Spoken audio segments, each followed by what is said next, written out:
Imagine the feeling of finding out that the car you just bought, full of excitement, might actually turn into a massive headache down the road. Cars that look perfectly normal today, but hide a serious engine problem. And worst of all, no one warns you about it at the time of purchase. If you have one of these sitting in your garage, pay close attention. And if you're thinking about buying a car with an oil-bathed timing belt, think twice. When this type of belt fails, especially in a 3-cylinder engine, it often isn't even worth rebuilding the engine. In other words, the loss isn't replacing a part. It's replacing the entire engine. Today, we're going to expose 8 cars that seem like a good deal right now, but carry a real risk of becoming ticking time bombs in the coming years. Popular models, mid-size cars, and even more expensive ones that won buyers over with promises of efficiency, durability, or technology, yet hide weaknesses capable of destroying the vehicle's value and the owner's patience.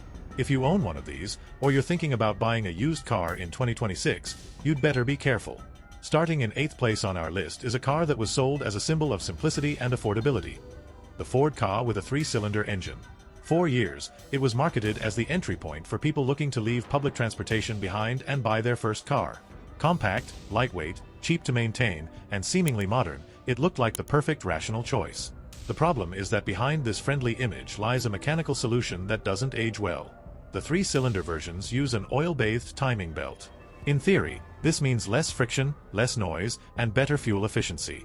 In practice, that belt operates constantly submerged in hot oil contaminated by fuel, combustion byproducts, and metal particles. As mileage builds up, it begins to deteriorate silently. It's not a sudden failure that leaves you stranded right away. First, the belt slowly breaks down, releasing fragments that circulate with the oil. These debris eventually clog the lubrication system, especially the oil pickup, which is responsible for feeding oil into the engine. When that happens, the engine starts running with insufficient lubrication, dramatically increasing internal wear without the driver noticing immediately. The owner keeps driving normally, believing everything is fine, until one day the engine starts knocking, misfiring, or simply seizes. That's when reality hits. This is no longer about replacing a belt or doing simple maintenance. In most cases, the estimate points to something far more serious, like a full engine rebuild or outright replacement. And then comes the shock. The car still has market value, but the repair cost comes dangerously close to that value. At that point, the Ford Ka stops being transportation and becomes a financial problem. Not because it's a bad car when new, but because it's a car that ages poorly. Anyone buying one used, thinking they're getting a great deal, may actually be taking home a bomb with the fuse already lit. It doesn't explode all at once. It deteriorates quietly, until the full cost shows up. Just above it on the list is a model that's even more dangerous precisely because it's seen as more reliable by the public, the Chevrolet Onix. The Onix has become synonymous with a safe, popular, and sensible car. It's everywhere, on the streets, in rental fleets, ride-share apps, company fleets, and the garages of millions of Brazilians. There's almost a collective belief that if it sells this much, it must be trouble-free. And that's exactly where the risk lies. Some generations of the Onix also adopted the oil-bathed timing belt, following the same logic of efficiency and noise reduction. Over time, however, the behavior tends to be similar. This belt runs immersed in oil that experiences extreme temperature changes and constant contamination from combustion residue. Over the years, it begins to degrade without giving clear warning signs to the driver. There's no warning light on the dashboard. No obvious noise at first. The engine seems to run normally, while internally the lubrication system is slowly being compromised. The oil becomes contaminated, flow is reduced, and internal wear increases progressively. By the time the problem finally becomes noticeable, it's already at an advanced stage. That's when phrases like, "it's not worth opening the engine," or "it's cheaper to replace everything," start to appear. What was supposed to be a popular low-cost car to maintain turns into a shop nightmare. And this directly affects the used car market, because these Onix generations are starting to raise red flags among mechanics and more informed buyers. The car looks safe, but some versions hide a risk that only shows up after the warranty is long gone and the vehicle has already passed through 2 or 3 owners. It doesn't fail quickly. It fails expensively. And that's what turns a popular model into a trap for anyone who thinks they're making a smart purchase. So far, we've talked about inexpensive cars, vehicles that millions of people bought trusting their reputation for economy and simplicity. But the list doesn't stop there. From this point on, the next models reveal something even more concerning. This kind of problem isn't limited to entry-level cars. It also appears in SUVs, mid-size sedans, and even vehicles that project an image of strength and reliability. The next one on the list, for example, is an SUV that many people buy believing they're getting a tough, dependable daily driver, when in reality, they may be bringing home yet another ticking time bomb disguised as a family vehicle. Continuing our list of cars that look perfectly normal today but have everything it takes to become a major headache in the future, we arrive at 6th place, the Ford EcoSport. An SUV that for years was treated as a symbol of toughness, adventure, and urban versatility. It seemed like the perfect choice for anyone who wanted a high driving position, a rugged look, and an affordable price. Many buyers truly believed they were getting a durable, almost indestructible vehicle. But beneath the urban off-road styling lies a mechanical setup that doesn't age as well as its image suggests. Some versions of the EcoSport use the same problematic oil-bathed timing belt design, especially in the more recent 3-cylinder engines. And the issue is even more deceptive here, because the EcoSport is usually heavier than a compact hatchback. That means more load on the engine, more heat, and more stress on the belt and the lubrication system. The owner believes they're driving a strong vehicle, ready for anything, when in fact the engine is operating near its limits with a component that slowly deteriorates inside the oil.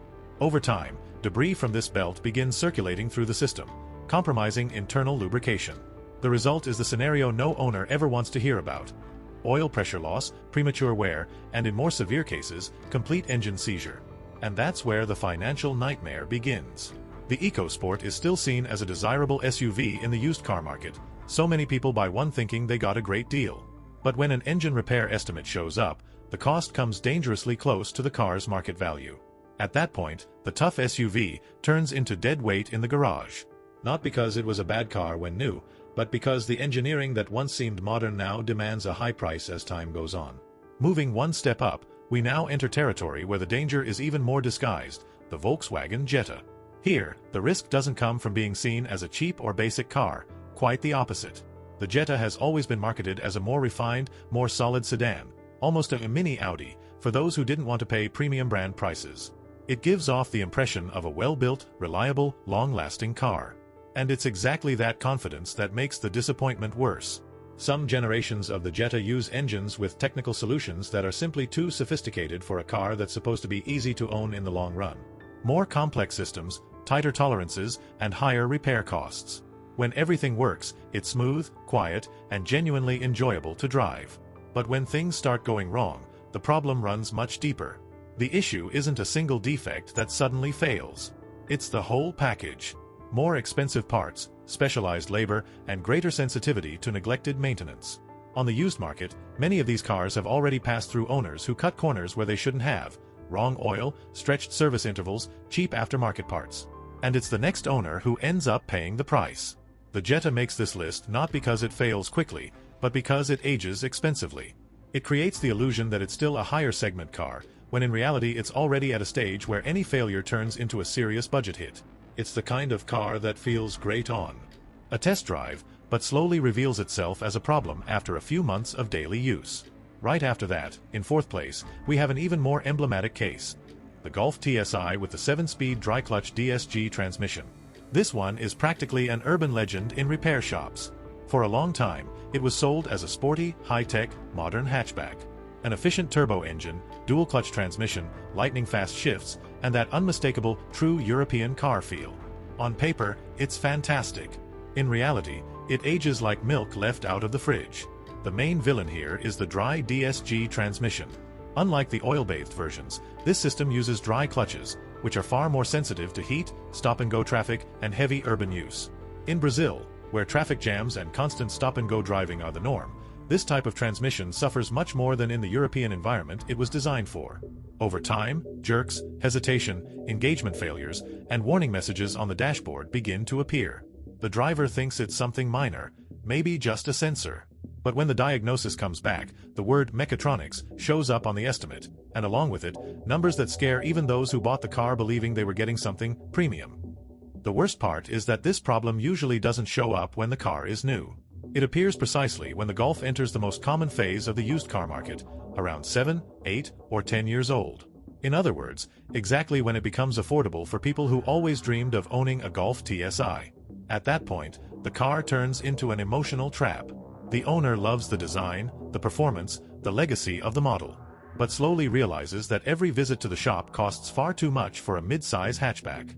The car still drives, still turns heads, but no longer delivers the peace of mind it once promised. Little by little, it transforms from an object of desire into a constant source of anxiety. And that's how our list begins to reveal a worrying pattern. These aren't bad cars when new. They aren't obviously flawed designs. They're cars engineered to impress in the short term, but that hide technical traps that only surface after years of real-world use, outside the warranty, far from dealerships, and uncomfortably close to the owner's wallet. So far, we've covered a popular hatchback, an urban SUV, and a mid-size sedan. And the most unsettling part is realizing that the problem isn't limited to a single brand or a single type of vehicle. It cuts across categories and price ranges. And if you think the risk ends here, the next part of the list proves exactly the opposite. Because now we're entering the most dangerous phase of all, expensive pickups and SUVs. Vehicles that project an image of strength, luxury, and durability. But that can turn into the biggest financial losses of your automotive life. Stepping into the most dangerous part of the list, we arrive at third place, the Land Rover Velar. Here, the issue is no longer an economy car or simple mechanics. We're talking about a luxury SUV, sold as a symbol of status, comfort, and cutting-edge technology. Anyone who buys a Velar usually believes they're getting something superior, almost untouchable, a vehicle built to last many years. But the reality is that luxury does not mean simplicity, and it certainly doesn't mean long-term durability. The Velar is an extremely complex vehicle. Sophisticated suspension, electronics everywhere, modern engines packed with sensors and control modules. While it's new and under warranty, it delivers exactly what it promises: comfort, silence, and presence. The problem begins when it ages and enters the used car phase. Small electronic faults start to appear, suspension systems trigger warnings, sensors begin conflicting with each other. And every warning light on the dashboard becomes a financial game of Russian roulette. There is no such thing as a cheap fix with this kind of vehicle. Every part is priced like a premium car, and specialized labor is limited. The owner ends up trapped with a car that's still worth a lot, but can generate absurd maintenance costs from one month to the next. The Velar becomes a ticking time bomb not because it fails all at once, but because it slowly drains your money. It creates a cruel paradox. You have an expensive car in the garage, but you start being afraid to drive it. Every trip feels like a risk, every dashboard light a potential hole in your bank account. It's the kind of car that impresses on the outside and scares you on the inside when it comes to aging. Moving up to second place, we enter pickup truck territory with the Ford Ranger, a vehicle associated with strength, hard work, and toughness. The Ranger has always been marketed as a symbol of durability, something built to handle years of rough roads, heavy loads, and severe use. But time has shown that not all toughness is truly tough. Some newer versions of the Ranger rely on modern engines packed with technology to reduce fuel consumption and emissions. And that brings a new weakness along with it: more sensitive systems, higher maintenance costs, and far less tolerance for neglect. The typical pickup owner profile also adds to the problem. Many people use it for heavy work, towing, hauling, and long hours on the road. Exactly the kind of use that accelerates internal wear. Over the years, reports of expensive failures begin to surface. Issues with fuel injection, cooling systems, sensors, and even internal engine components. And because it's a large pickup, any repair costs more than on a regular car. Parts are bigger, labor takes longer, and the final bill is shocking. The Ranger makes this list because it creates a false sense of invincibility. The owner believes they can drive without worrying, but when something goes wrong, they realize they're dealing with a vehicle that's expensive to maintain and difficult to resell if it has a history of mechanical problems. It doesn't fail quickly. It breaks with style, and with pickup truck prices. And now we reach first place on the list. The car that combines all the dangerous factors: popularity, risky engineering, and serious potential for future losses. Number 1 is the Chevrolet Montana. The Montana brings together the worst of both worlds. It's seen as a simple vehicle, almost a cheap urban utility truck, but it hides mechanical solutions that weren't designed to hold up under heavy use over time. In some versions, it inherits the exact same problematic concepts found in modern compact engines: oil-bathed timing belts, high workload, and very little margin for maintenance mistakes. Because it's a light pickup, many people use it to haul loads, make deliveries, and work every single day.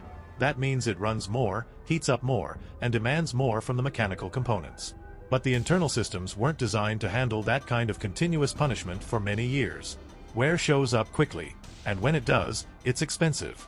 The real drama is that the Montana is still seen as cheap to maintain. So owners let their guard down.